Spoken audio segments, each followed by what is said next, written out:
Okay, today I have a different type of video for you guys, a video we'll call Storytime, before Brian was properly medicated for bipolar 2 disorder.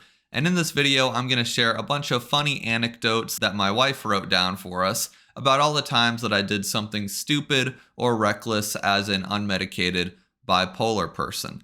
So this obviously is not going to be about Pokemon cards, so if you're in it for Pokemon cards or business content, probably not the video for you. The reason I'm making this video is number one, it's kind of a slow news week. Number two, Pokemon content has become redundant at best and depressing at worst. And number three, as someone that watches Alpha Investments quite frequently, you guys might know that once or twice a year he posts videos just about his past before his Magic the Gathering business. He talks about his life as a car mechanic guy, a finance guy, and me and a lot of his fans find those videos pretty entertaining. So I thought, you know what, I'm going to make one of those too. I actually made a video about bipolar 2 disorder maybe a couple years ago, and people actually liked that video quite a bit. There's a lot of you other crazies out there that appreciated the transparency, so I thought, you know what, let's make another one. So again, before you continue, this video is really not about Pokemon cards at all. I could argue it is about business content because in my hypomanic state, a lot of these projects were business related. I thought I could get rich on these. Hypomania, bipolar 2, it brings on a lot of get rich quick mentality. And so that's definitely what happened here. So we're going to start with the ones I find the silliest for the sake of engagement. And I think that's going to be zoo, cockroach breeding, and Chinese dragon cage in closet. Thank you, Andrea, for the list. So after I bought my first house, I decided I was lonely and needed a friend. I could not afford a dog, so I bought a bearded dragon instead. Now, like the meme, when you buy something, you realize, it kind of needs a friend. So I bought a second bearded dragon very quickly.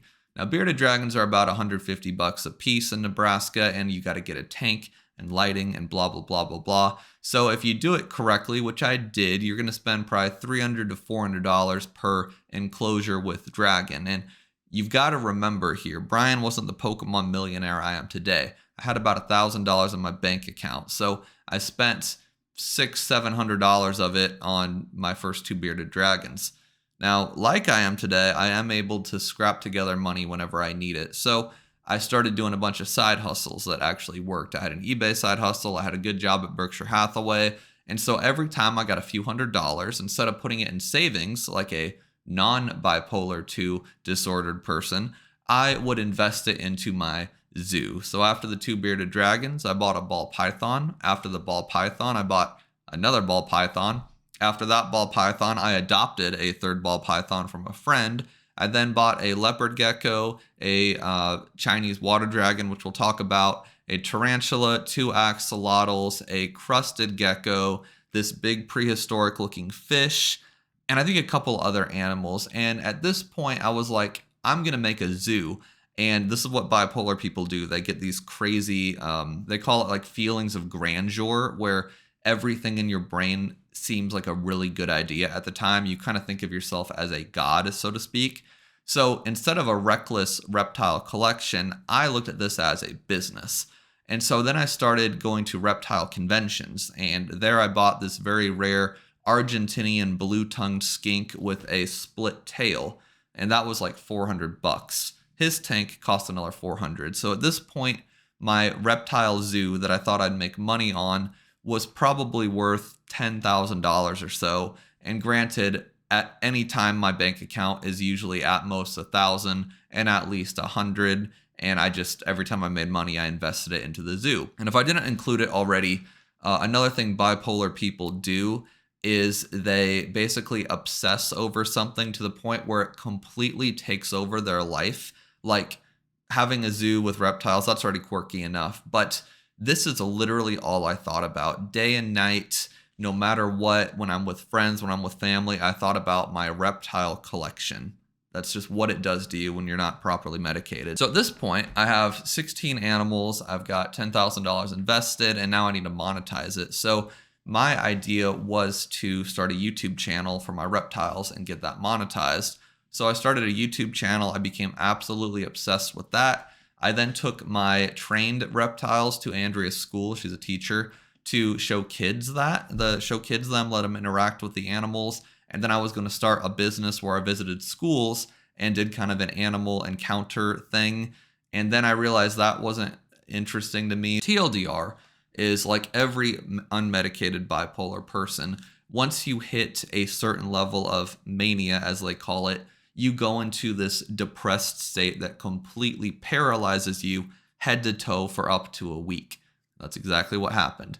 I ended up sitting on the couch for 3 to 5 days. You do not eat. You do not care about the world. You are completely numb to existence itself. You're not sad. That's not really what this is. You're just basically an empty shell. And whenever this would happen to me, Andrea would come and live with me and basically take care of the house, my job, etc. She just did the work for me at Berkshire. And then I snapped out of it. But when you snap out of, this is a lot of information, when you snap out of what's called like the depression cycle, everything that you obsessed over is now dead to you. This is a real thing. This is how it works. And so when I snapped out of it, the zoo and that whole project was just, it couldn't have been less interesting. It might as well have been a Barbie doll collection at that point. So I did this responsibly. I contacted friends. My cousin is a vet tech. She has a lot of people in the animal world. I sold them off to reptile and aquariums. There were some people who I knew were vetted collectors I met on the internet. And in the end, I basically gave all the reptiles away with their tanks and enclosures for free because I wanted them to have good homes. This took about 8 months from start to finish. And so, as you can imagine, I now have an empty room, $10,000 less, and I don't even have reptiles anymore. Now, you're probably wondering, Brian, what does cockroach breeding mean? So, during this zoo phase, I would buy dubia roaches, is what they're called, from a guy at a gas station down my street. And it was like a drug deal. It was actually really funny. And the dubia roaches cost me quite a bit because, as I've said many times now, I was very poor at the time. And so my logic was, oh, I'm just going to become a cockroach breeder. I'm just going to start breeding dubia roaches as a business. It's always a business. This is just how my bipolar mind acted. So I bought a bunch of Sterilite tins. I bought a bunch of these like egg cartons. I watched a ton of YouTube. And then I bought some male and female dubia roaches from eBay. They were like $75 a piece. They were really easy to mate, apparently. And I started this dubia roach empire in our garage. We couldn't even park the cars in the garage because it took up so much space. And I was pretty good at it. I also bred crickets. And so there'd be like, it was just chaos. And I did this for several months. And my intention was to bag them up and sell them just like the guy I met at the gas station every week. But before I could turn that into a business, they started appearing in the house. Like the dubia roaches would get out and crawl into the house. And once I saw like 24 of them in my rooms, I was like, oh, I should probably stop this. And then the same thing happened with the reptiles. They just all went away. Now, another story on here involving bipolar 2 hypomania would be home renovations. This is the same house where I had the reptile zoo and the dubia roaches. And one day I woke up and I decided the tile floor in my laundry room was ugly. This is just how the mind works. And so I thought it would be smart to get a crowbar of sorts, like a big sharp thing, and pull all the tiles up, just completely randomly. And as I pulled them up, I realized that it was asbestos tile. The house was built in the 50s. And I didn't care, so I bought a gas mask, or a mask, which I'm sure wasn't appropriate for asbestos. And I spent 12 hours without any proper tools peeling this asbestos tile off the floor and throwing it in garbage bags. I'll probably die early from this. As I'm pulling up the asbestos tile for zero reason at all, I decided to look at the wood paneling in the basement. It was like a semi-finished basement. And I decided I don't like the way that looks either. So I took another full day dismantling all of the, we'll call it drywall wood paneling, off of the frames of the basement. And I basically started this whole home renovation that was all awful for the house. Tore down every panel, tore out all the tile, threw it all in the driveway, and then I had to order a dumpster to pick it up. And that dumpster cost about $250, which again, at the time was most of my money.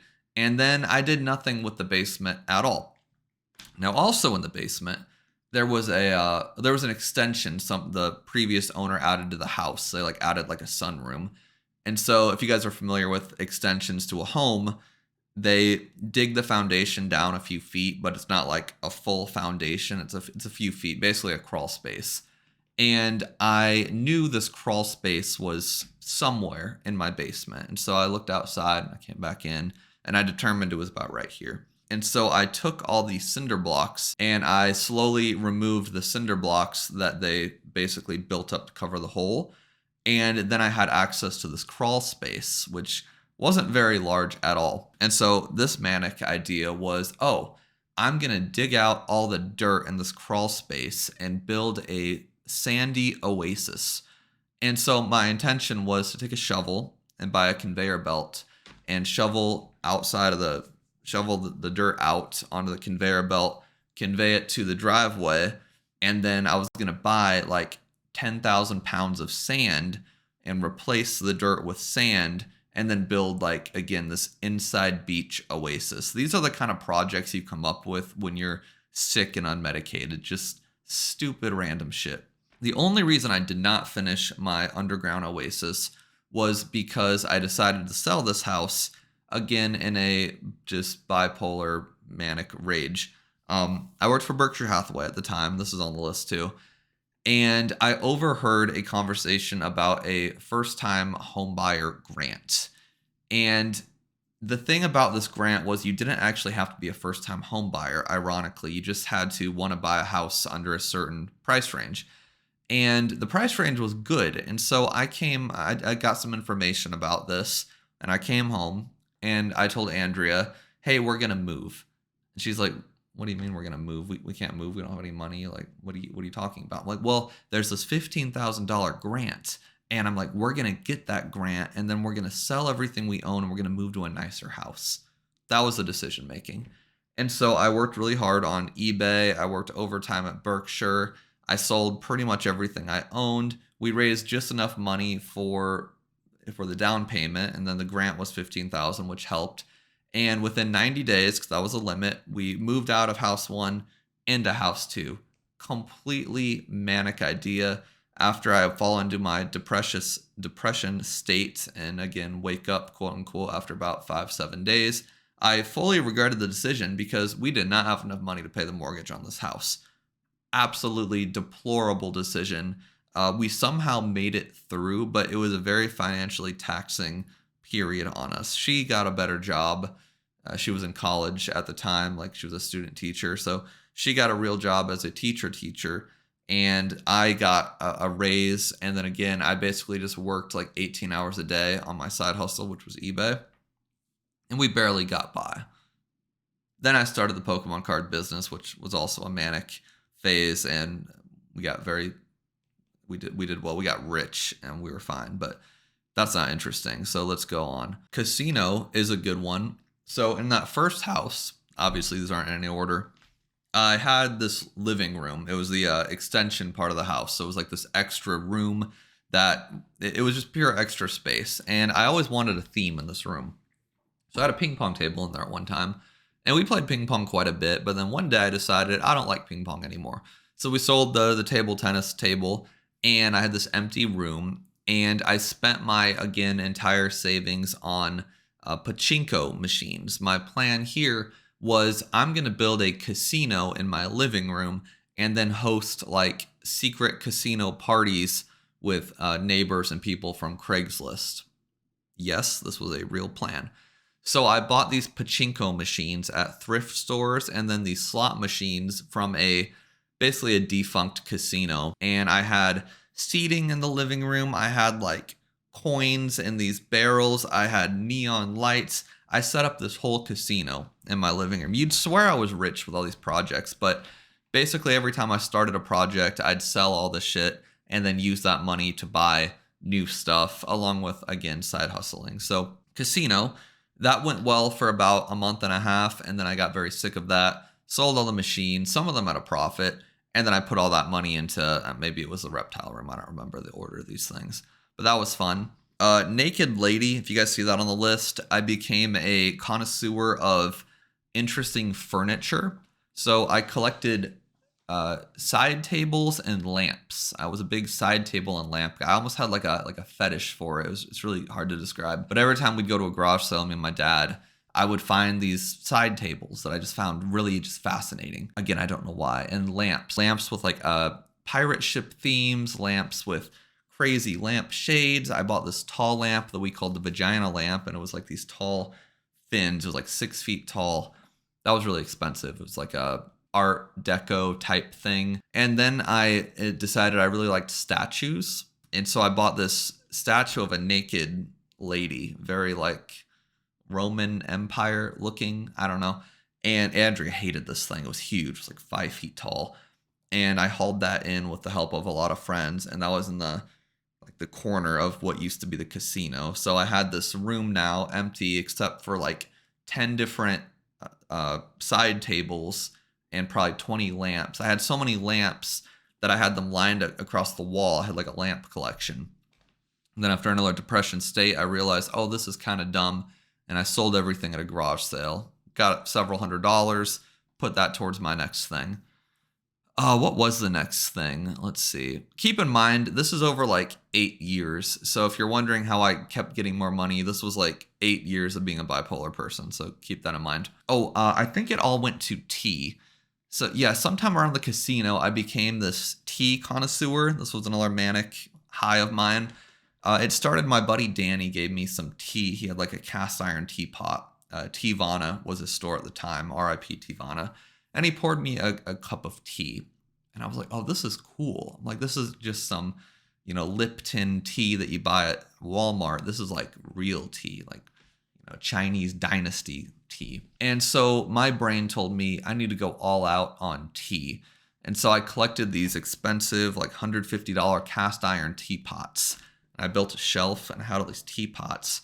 And I collected all the tea in the world. We'd go to these special there's tea conventions, by the way. That's a real thing, apparently. There's not just Collecticon for Pokemon. There's tea collections. And we traveled to Missouri, Iowa, Kansas. We bought all this tea from these tea collectors. And they're in like tins, really hardcore. Like E4 to Pokemon as my life was to tea. Really hardcore.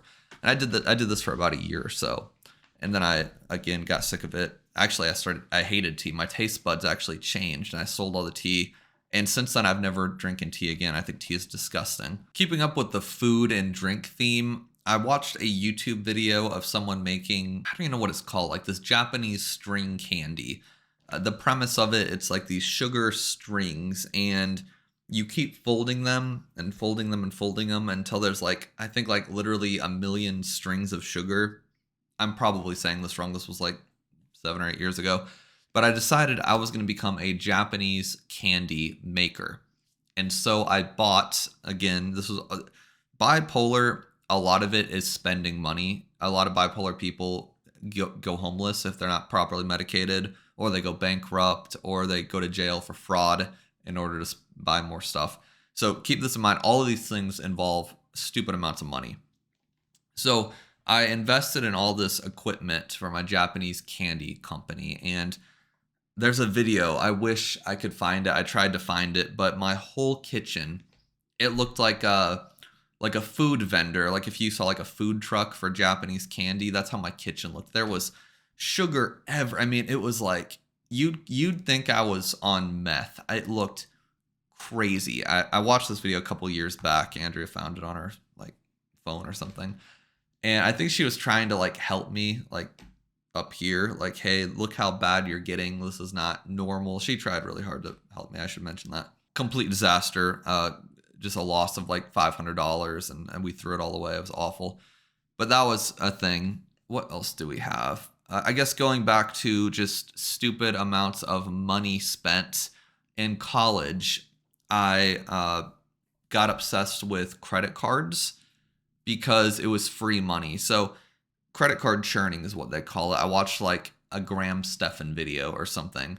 And if you get certain credit cards, basically the deal is, hey, spend $3,000 in the first 90 days, get a $500 credit, basically. It's a real thing. You guys can look it up. And so college me was, I wanted to become I was an aspiring musician, which is somewhere on this list too. And I was spending just shitloads of money on, I bought a Korg synthesizer. I bought a professional microphone, 2 guitars, an acoustic Martin, very good brand, and then a Gibson SG, an Angus Young style Gibson SG. I bought an amp. This is all on credit cards, ironically. An amp. My roommate and I, Nolan, we built a sound recording studio out of carpet scraps that we hung from our bunk beds. And I bought this software called FL Studios, which was like, I don't know, several $100s, whatever it was. And to pay for all this, I started credit card churning. So again, the premise is spend X amount of money in 90 days, get X amount of money back. And so my justification for all the music equipment was, oh, well, if I sign up for the Chase Sapphire preferred card and I spend $3,000 on a Korg, then I would get $500 back. And I'm basically making money. This is how bipolar people think. And once I did that one time with the Chase Sapphire preferred card, I realized that I could get like 50 credit cards and just do this with all of them. I got a credit card and used it to buy my mom and dad's kitchen appliance suite. They obviously paid me back, but I was like, oh, let me put that on my credit card. I put like my roommate's books on there, my books on there, other people's, basically just anything that I could find that was expensive and would get me to $2,000 or $3,000, I'd put on there. And then when I ran out of things to buy for people, I realized, oh, I should just go to stores and use these credit cards at like Best Buy and then sell the stuff from Best Buy on eBay. And then it's free money. This is how, I guess technically it worked. So I'd go to Best Buy and I bought Philips Hue light bulbs. Were really expensive and easy to sell. It was very liquid at the time, the smart lights. And I bought like Alexas and all sorts of random expensive stuff that I thought would be liquid enough to sell. I'm spending tens of thousands of dollars on credit cards. I'm getting all these free points. And like, I gotta say, it did work. And then I spent all the free stuff on more stupid hobbies. Oh, when I wanted to become a painter. So I wanted to become a canvas painter. And my inspiration behind this was the rich people that buy like random splatter on a canvas. I didn't realize at the time that was strictly for money laundering. I thought it was just like, oh, I could do that. And so I think I had a couple $1,000s in my bank account at the time. And so I bought paint and canvases. And of course, when you're bipolar, you don't think sensibly and buy just normal, Rosart or Crayola brand paint. I wanted to be a professional. So I bought like the extremely expensive, like the paint like Bob Ross would use and like the little tiny things. The most expensive paint you can imagine. It was probably like $18 for a little thing. I bought the paint. I bought the little thing that you mix the colors on. I bought the nicest horsehair brushes you could buy. I think each brush was, I don't know, $25 a brush, whatever the hell it was. It was way too expensive. And I bought my canvases. And again, as a famous painter, I've never painted in my life, by the way. When I woke up with this hypomanic idea, I was just like, oh, I'm a painter now, I decided. And so instead of the sensible thing and buying like a small canvas, I wanted to go big. And so I bought the biggest canvas I could from Michael's or something. And I have a Cadillac at the time, a 1987 Cadillac Eldorado, not very big. So I get my canvas out of Michael's and I look at my Cadillac and I'm like, oh, that's not going to fit the Cadillac. Now, again, a sensible person that's properly medicated would call a friend, call someone with a truck or a van, maybe take the canvas back. No, what I did, bipolar people do dangerous shit too, is on a windy day in Lincoln, off the highway to get back to school, I thought I'd be able to hold the canvas outside of my window against the door and drive back to my dorm with the other hand. That's just how I thought. And so I held the canvas against the door. I get maybe 20 feet down the parking lot and this gust of wind blows the canvas and it flies like a freaking, a frisbee across the parking lot into like that black snow of winter and just skids across the parking lot, completely just disgusting. And I almost cried because I spent a good chunk of my money on a good percentage of my net worth on this. So I drive over to where it landed, and I'm like, oh, I could make this work. Again, a sensible person would call a friend or not do what I did. Instead, I did the exact same thing, except I flipped it, I think, and I held it against the door, and I'm driving real slow. Another gust of wind. Fly, fly, fly, fly, fly. Hits the pavement again. I'm pissed. I just drove off. I'm like, this. And I drove back to my dorm. Yeah, bipolar people litter too, I guess. So what are you going to do? Now, through all these experiences in college, I also had a girlfriend. Not Andrea, she's my wife now, but a girlfriend named Kelsey. And I think we had a relatively healthy relationship, despite the fact that I was absolutely cuckoo for Cocoa Puffs. But I'm imagining it would have been a better, more stable relationship if I was properly medicated. There was never any like real fighting. It wasn't as bad as you'd think, but there was a lot of like overly emotional moments, and I'm like, probably could have done better. But if you have bipolar 1, a lot of those relationships can be quite violent and abusive. So it never got to that level. But again, I was like, I probably could have done better with that. So not a funny story, but hey, we're talking about stuff. So that was that. We ended up breaking up. It was fine. I got married it worked out. Anyway, that was my college experience with bipolar disorder. When I moved home, I needed more money. And so that's when I started a few projects that were completely monetizable in my brain. One of those was an ASMR channel. So ASMR, if you guys aren't familiar, it's those like, satisfying videos where they like cut soap or cut candles or ruffle things in a microphone or like softly speak into a microphone. You've probably all seen ASMR, you tap on stuff. That. So I watched a lot of ASMR to fall asleep because when you're bipolar, you can stay up for 2 or 3 nights straight. It's kind of like having a meth addiction. And ASMR would sometimes put me asleep. And I watched this girl, GB, who's mega famous, like millions of subscribers. She probably makes $10 million a year doing ASMR. And I was like, I could do that, definitely. Typical bipolar mindset. You can just do anything in your mind. So I, like any sensible person just starting out on a YouTube channel, I took out my phone and I got a microphone like Opossum, but no, I did not do that. Instead, I wanted to be serious. So I found out what camera GB used. Granted, this girl at the time has 1 million or 2 subscribers and is a professional. And I found out what GB uses, and she used this like $2,200 DSLR camera, this Canon something. So I bought that. Yeah, I bought that on a credit card. And I also bought a very professional like boom mic thing that attached to it.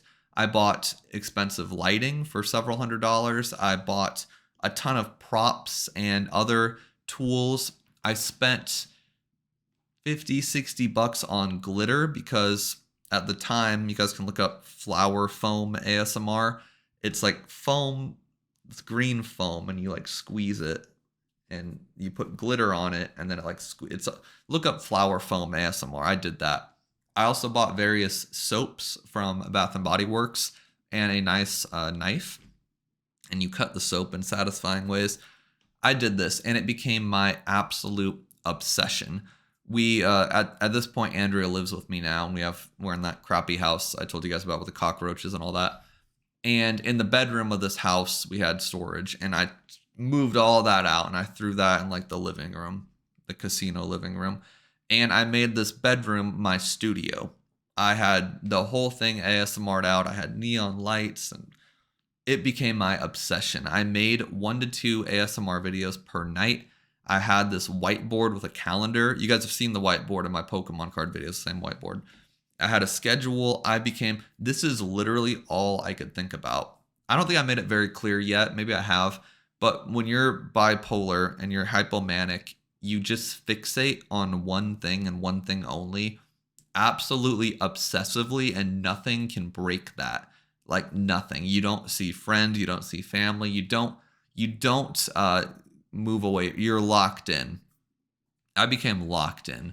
And to my credit, I got monetized like relatively quickly. So I hit 1,000 subscribers and 4,000 hours of watch time pretty fast.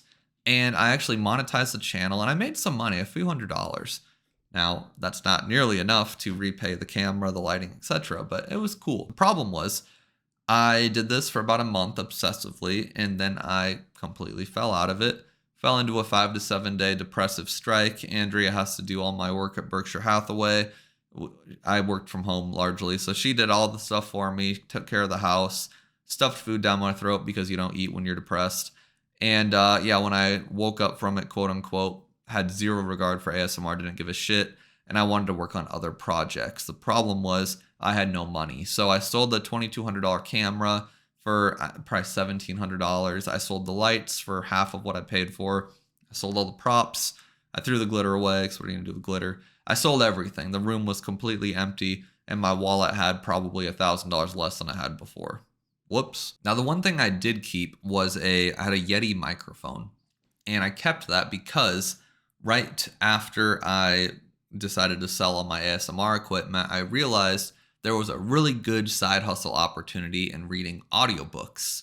And basically, if you type in like Amazon audiobook reader, you'll see you can actually make money reading books that get converted to audiobooks. So authors of books on Amazon can, it's almost like Fiverr. They can listen to your voice, decide, oh yeah, that's the voice I want, choose you, and then you do kind of a trial run. And if they like you, they hire you to be their audiobook engineer, the audiobook person. And so I had this professional mic already, kind of. And I was like, hey, Andrea, we're going to become audiobook readers. And that became my obsession, where I had to learn to read out loud. I can read, obviously, I'm fine at reading. But if you've ever tried to read out loud, like several pages of an actual novel, you might find it's actually kind of hard to do without like breathing or pausing weird. I just didn't realize it was that hard. So I practiced reading out loud out of books for, I don't know, several days, all day, all night, never slept. And then I ended up applying to some of these audiobook jobs, and I never got one. Apparently they didn't like my voice. I thought my voice was excellent for ASMR. Apparently it's not excellent for reading. And so yeah, that was my obsession for some time. After we realized it wasn't for me, I ended up selling the Blue Yeti, which ironically I bought again for this real business. But I sold the Blue Yeti. I was super depressed about it, and I just moved on. So a lot of the stuff we talked about so far were like get rich quick schemes and about kind of business content. But as a bipolar person, you also just spend shitloads of money on pure entertainment without any sort of business goal.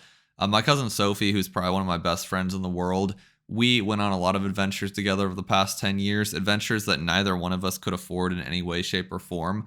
At this point in me and her career, we could afford all these things very easily, but I didn't have more than $2,000 in my bank account at any of these adventures. One of them was a trip to New York to see Eminem. I had about $1,800 in the bank account. Most of that was spent on the flight. The rest of it I needed to fund with credit cards. And then we did another trip to see like Hailstorm in Missouri, I think, or Michigan. And I had zero money at this time. So I shit you not, I took money out of my 401k plan from a corporate job I had before Berkshire Hathaway, and I got penalized up the ass for it. Like, you cannot take money out of those plans without penalties and taxes. I took the money out of there. I spent all of it on this concert. She called me one day. She ran marathons a lot. I used to do cross country, but I'm not a runner. And she's like, hey, I'm signing up for the Tennessee Marathon. Do you want to go with me? And I'm like, sure. I haven't ran more than 5 miles in a day in years, but sure, sign me up. That was a couple $100 and a whole trip to Tennessee. We did a couple other marathons together. We went to Vegas and spent pretty much my entire bank account there. And again, like, none of these things are, crazy. Like, at this point, me and Andrea could go do all this very easily, but these are in my young 20s where I was very good at making money, but I was better at spending it. I never had more than $2,000 in my bank account at this point when things were at the worst. Eventually, I did kind of get my shit figured out. I actually started an Amazon drop shipping business. I watched a lot of Bia Heza, Reezy Resells, Gary Vaynerchuk, some other Amazon guys too. And through my eBay skills, I was actually very good at making money on eBay. I learned how to do Amazon FBA. So I came across some really interesting deals. I met a lot of really interesting people. The whole thing was actually very impressive. And I made a shitload of money doing that. And I'd still spend all of it on things, but then I'd always make it back. I always have been really good at making money, but without the bipolar medication, I was just as good at spending it. Now, ironically, the Pokemon business, Pokene.com, that also started as a bipolar decision. I found a deal on eBay. So I was always on eBay looking for ways to get rich. And there was a Grand Prix Charizard card, and people were selling this Japanese card for about $25 on eBay. And I don't know even how I heard about it. I've always been into Pokemon. I've been a huge Pokemon fan forever. And so I heard about this card and I looked it up and I'm like, okay, interesting. It comes from Japan, $25. And I just basically organized the listings from highest to lowest. And I saw a lot of Japanese people were selling these by the hundreds. It was like 100 Grand Prix cards for $1,200. So about $12 a card.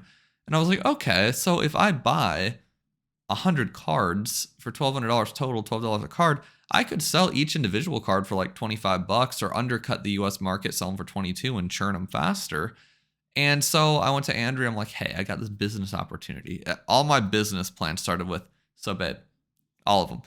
And I explained this business opportunity. And 99% of the time by now, she's like, do you really think that's a good idea, Brian? We didn't share a bank account at the time, so she couldn't really like tell me what to do, but I did start taking her advice at this point. Still not medicated, by the way, just so you know. And so I go, yeah, I think these numbers work. And I explained the whole thing to her. And she understood it, and she's like, okay, that actually makes sense. I think you should go for it. Very supportive wife. So I laid down $1,000. I got 100 of these Charizard cards. And I started selling them on my eBay account. I had 100% feedback. My eBay account was very well established. That helped a lot. And that's when I started printing Pokemon card money. I'm making between $8 and $12 per card, depending on fees. And I'm buying these by the hundreds. I sold like 60 cards, and that's when I bought another lot of 100. And by the time that lot of 100 shipped to me, I sold the last 60 cards. Now I have 100 more. And I just kept doing that. And I sold probably like 800 cards. I made like $8,000, $8 or $9,000, whatever it was. And so our bank account for the first time in forever has several $1,000s in it. And I'm like, okay. And then I started making a lot more responsible deals on eBay. I made a video previously where I bought a bunch of Beats by Dre headphones. I bought all sorts of video games. I started making better plays on eBay just around this time. I think I was, maybe call it maturing. I don't know. But I had a really good stint where I think I was kind of behaving like a normal human would. And we had a shitload of money in our bank account now, more than I've ever had in my entire life. And then, sticking to the Pokemon theme, I see an opportunity for Shiny Star V was the new set in Japan. And I knew I wanted to look into Japanese booster boxes because I was doing really well with these Charizard cards. And you can watch my whole video on that. It's a pretty interesting look.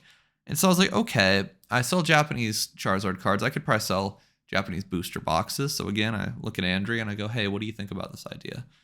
She's like, oh, that could be good. Maybe just start small. I did not start small. I bought a few and I sold a few. And then I just went nuts. This is when I think the mania hit again. And I was no longer a normal person. And I spent $11,000 in Shiny Star V. This was after churning and burning, so I'd pre-sell a bunch, buy a bunch, pre-sell a bunch. So it wasn't literally that much money, but it was a good chunk of our entire net worth.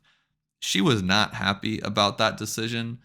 Again, it was technically my money, but we were living together. It's just like technically my money. So she couldn't really tell me what to do, but as a girlfriend of like several years at this point, and also someone that lives with me, probably should have listened better, but I didn't. I was like, oh no, we're gonna get rich doing this. And we did really well. Those Shiny Star V boxes sold like hotcakes, and we made a shitload of money. And ultimately that money, paired with some other decisions, going forward, that's what made our website, pokene.com. It just kept on growing. And again, I have a video I just posted kind of going over my history of Pokene specifically and not with all the bipolar stories. So you can watch that if you want. But yeah, that's basically how we got our funding, was Amazon FBA and eBay, and then the Charizard Grand Prix cards. I got very lucky with this business. So sticking with the bipolar theme, after, we started getting money, 20,000, 30,000, 40,000, we're crushing it. I'm still unmedicated and still a little crazy. So every few weeks I fall into this week-long depressive state where I'm completely worthless. And so Andrea learned how to run the entire business by herself because I literally couldn't move. So she's doing orders, she's writing thank you notes, she's on the website, she's asking me, hey, does this seem like a good buy? She's talking to Japan. I'm like, yeah, just do it. That's fine.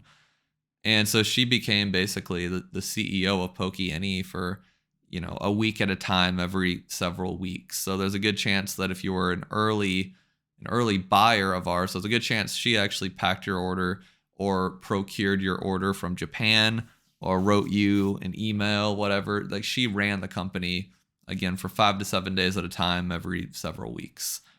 I'm very lucky to have her. So eventually, my friends and her had kind of an intervention of sorts, and they were like, hey, we think there's something wrong with you. I'm like, oh, maybe.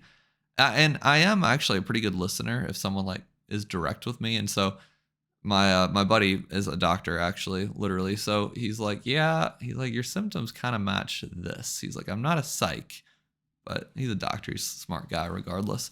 So he's like, go see a proper doctor and see if that's accurate. And I was diagnosed with bipolar 2. She gave me some Lamictal, lamotrigine, whatever, and I started taking that. And then things got a lot more balanced. To this day, you still have ups and downs as a medicated person, but the ups and downs are a lot less extreme. So when I'm up now, I will post a ton of YouTube videos. You'll probably see my posting schedule is very strange. There'll be like weeks where I post 2 videos a day, several times a week. And then there's some times where a week goes by and I don't post anything. So you still have your ups, your creative time, as I call it, and you still have your downs where you're super lazy. All you want to do is sit and watch TV. It's just a lot more controlled. Anyway, that's the end of this story time. I hope any of those stories were at least somewhat entertaining for you. If anything, it was kind of just a explanation of my journey from wee dubia roach breeder to Pokemon Empire builder. It's going well so far. We've been doing this for 5 years, 4.5 years full time. I love this job. It's the longest job I've ever held. I didn't quite get fired from every job I had before this, but I probably should have gotten fired from every job I had before this. I was a horrible employee, fell asleep at work all the time, especially during the depression states. Just didn't give a shit. Like, I could not be bothered to care about someone else's establishment. I worked at a recruiting firm, CNA. I worked at Shopco retail store. Met my wife there, so that worked out. I worked at the county. I did like lawns and stuff like that. I worked at a life insurance company, Pacific Life. Fell asleep a lot there. Sorry, guys. I worked at Berkshire Hathaway, which was actually the only other job I liked. It was for a small team of fantastic people. So I didn't like work for Berkshire. I worked for a team at Berkshire. That was the only job I ever actually liked, but I'd still definitely slack there. Not on purpose, but just from the bipolar shit. They put up with me really well. I think they kind of knew there was something wrong with me. So when I was on the up and up, I would do like triple the work, and it kind of balanced out. But at a certain point, I just became completely unhireable. The more Pokemon cards I sold, the more I realized that working for someone else, even if I truly loved it, it just didn't make sense. Anyway, that's the story of unmedicated to medicated Brian. If you guys have bipolar disorder, sound off in the comment section your favorite story of when you went absolutely berserk, because they're usually always funny. And yeah, subscribe if you want more business related content, Pokemon card related content, and the occasional personal video. Have a wonderful day. Back to Pokemon content next week, y'all.